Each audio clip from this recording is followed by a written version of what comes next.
ராமலிங்காபயம்.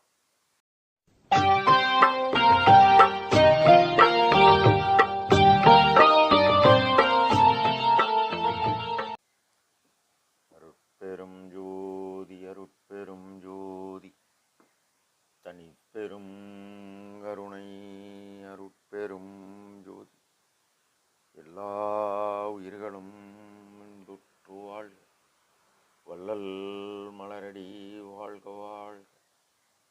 திருச்சிற்றம்பலம். அருட்பெருஞ்சுதி ஆண்டவரின் திருவருளை பரிபூர்ணமாக பெற்ற அருட்பிரகாச வள்ளல் பெருமானின் திருவடிகளை மனமொழிமையால் போற்றி பணிகின்றேன் தயவுடன். நாம் செய்த செயலின் விளைவாக இன்ப துன்ப அனுபவங்கள் யாவும் வந்து கொண்டே உள்ளது.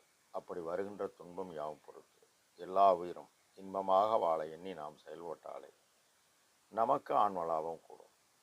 நம் பெருமான் இறை இன்ப குலைவு என்ற தலைப்பில் 8வது பாடலில் இரவும் பகலும் தூங்கிய என் தூக்கம் அனைத்தும் இயல் யோகத்து இசைந்த பலனாய் விளைந்தது.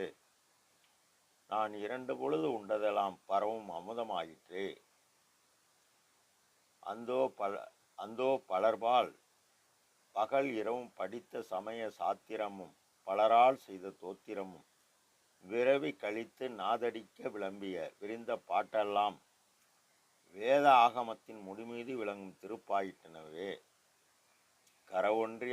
கரவொன்றறியா பெருங்கருணை கடவுள் இது என் தயவை கருதுந்தோறும் என் கருத்தலர்ந்து சோகமயமாய் கண்டதுவே என இப்பாடலை பதிவு செய்கின்றார். தூக்கம் உலகியலார் தன் தேவை கருதி உழைத்து களைத்து ஓய்வெடுக்கும் நிலை தூக்கம். இது இரவு. பகலில் உழைப்பார்கள். அதே போல பகலில் அளவுக்கு அதிகமாக உண்டாலும் தூக்கம் தானே வரும். உண்ட களைப்பு தொண்டனுக்கும் உண்டு என்பார்கள். இந்த தூக்கம் அனைத்தும் இயல் யோகத்து இசைந்த பலனாய். யோகம் என்பது கூடுதல். சரியை கிரியை யோகம். சரியை என்பது ஒழுக்கம் பயிற்சி. கிரியை என்பது செய்கை வினை கிரியாசக்தி. யோகம் என்பது நாம் இறைவுடன் ஒன்றுதல். ஞானம் என்பது அந்த ஒன்றியதனால் ஏற்படக்கூடிய அறிவு. நம் பெருமான் 4634 பாடலில் வாட்டமோடு சிறியன் செய்வகை அறியாது மனமயங்கி ஒரு நாள் மண்ணிற் கிடந்த அருளை உண்ணி உலகினை மறைந்து துதிகின்ற போது நாட்டமுறு வைகரையில் என் அருகணைந்து என்னை நன்றுற எழுப்பி மகனே நல் யோகையானம் எனினும் புரிதல் இன்றி நீ நலிதல் அழகோ எழுந்தே ஈட்டுகனின் எண்ணம் பாலிக்க அருளமுதம் உண்டு இன்புறுக என்ற குருவே என்கின்றார். இறைவன் தூக்கம் நீக்கி யோக ஞானம் பயில சொல்கிறார் பெருமானை. ஆரோடு 3 ஆண்டில் ஆண்டோ என்பார். அவ்வாறு 9 ஆண்டில் தொடங்கிய யோக ஞானம் 23,860 தர்மசாலை நிறுவி அன்னவரயம் செய்து அந்த தவ ஆற்றல் முடிந்ததாக கூறுகிறார். இரவும் பகலும் தூங்கிய என் தூக்கம் அனைத்தும் இயல் யோகத்து இசைந்த பலனாய் விளைந்தது. இது எங்கே விளைந்தது? காலையிலே என்றெனக்கு கிடைத்த பொருளே என் கருத்தகத்தை கனிந்த நறுங்கனியே. மேலையிலே இம்மையிலே ஒருமையிலே தவத்தால் மேவுகின்ற பெரும் பயணம் விளைவு எல்லாம் தர்மசாலையிலே ஒரு பகலில் தந்த தனிப்பதி கொடுத்துட்டார். அந்த விளைவு பூரா. ஆக நமக்கு நம் பெருமான் யோக ஞானம் தவம் செய்ய சொல்லாது. அதனால் மரணமில்லா பெருவாழ்வு அடைய முடியாது. எனவே ஜீவகாரண ஒழுக்கமே மிகப்பெரிய யோகம். ஜீவகாரண்ய ஒழுக்கமில்லாது செய்யப்படுகின்ற விரதம் ஜபம் தவம் யோகம் ஞானம் முதலியவைகள் பிரயோஜனமற்ற மாஜால செய்கைகளே என உறுதிபட கூறுகிறார். எனவேதான் அகவலில் எனைத்தும் துன்பிலா இயலளித்து எண்ணி அனைத்தும் தரும் சபை அருட்பெருஞ்சுதி என்கின்றார்.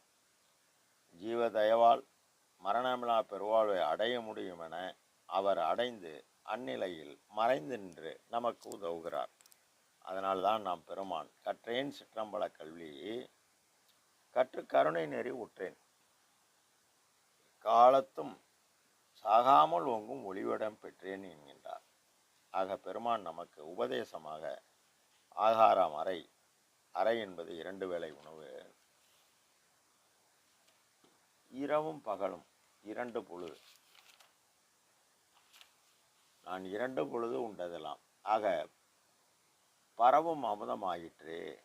நம் பெருமான் ஒளிதேகம் பெற்றவர். நெருப்பில் எதை போட்டாலும் எரித்து தனதாக்கி கொள்ளும். அதுபோல பெருமான் உண்ட உணவு எல்லாம் எரிந்த அமுதமாகி உடலெல்லாம் ஓடி நிரம்பியது என்கின்றார்.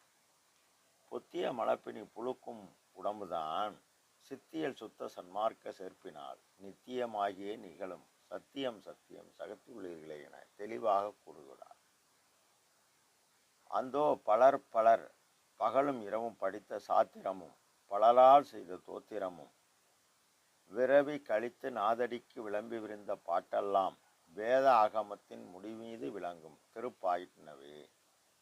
சாத்திரம் என்பது அறிவு நூல், தோத்திரம் என்பது அன்பு நூல். மெய் அறிவில் அன்பு கலந்தே இருக்கும், மெய் அன்பில் மெய் அறிவு கலந்தே இருக்கும். எல்லா உயிரும் இன்பம் ஆளச் செய்பவர் இறைவன். அவர் காலமும் நியமதியும் காட்டி எவ்வுயிரையும் தலைக்கும்படி செய்பவர் அவர். எனவே உலக மாந்தர்கள் முதலில் பக்தி, ஒழுக்கம், தவம் முதலியவற்றை காட்டி ஆன்மாக்களை முத்திநிலை சித்திநிலை அளித்து மேலேற்றினார். அதனால் அவர்கள் இறைவனுடன் ஒன்றி தழுதழுக்க பாடிய பாட்டெல்லாம் இறைவன் அவர்கள் கண்ட யோக ஞான அனுபவ பாடல்கள். ஆனால் இன்று நம் பெருமான் ஆகம முடிமேல் ஆரண முடிமேல் ஆக நின்று ஓங்கியது அருட்பெருஞ்சுதி என்கின்றார். காரணம், கடவுள் யார், அவர் எங்கு உள்ளார், அவரை அடைய அவர் காட்டிய வழிபாடு, கடவுள் காட்டிய பாதை, இந்த வழியாக போனால் கடவுள் நிலையறிந்து அம்மயமாகி விடலாம் என தெளிவாக கூறுகிறார். அதனால்தான் திருவருட்பா எனும் நிலைத்த பாட்டு ஆயினவே என உறுதிபட கூறுகிறார்.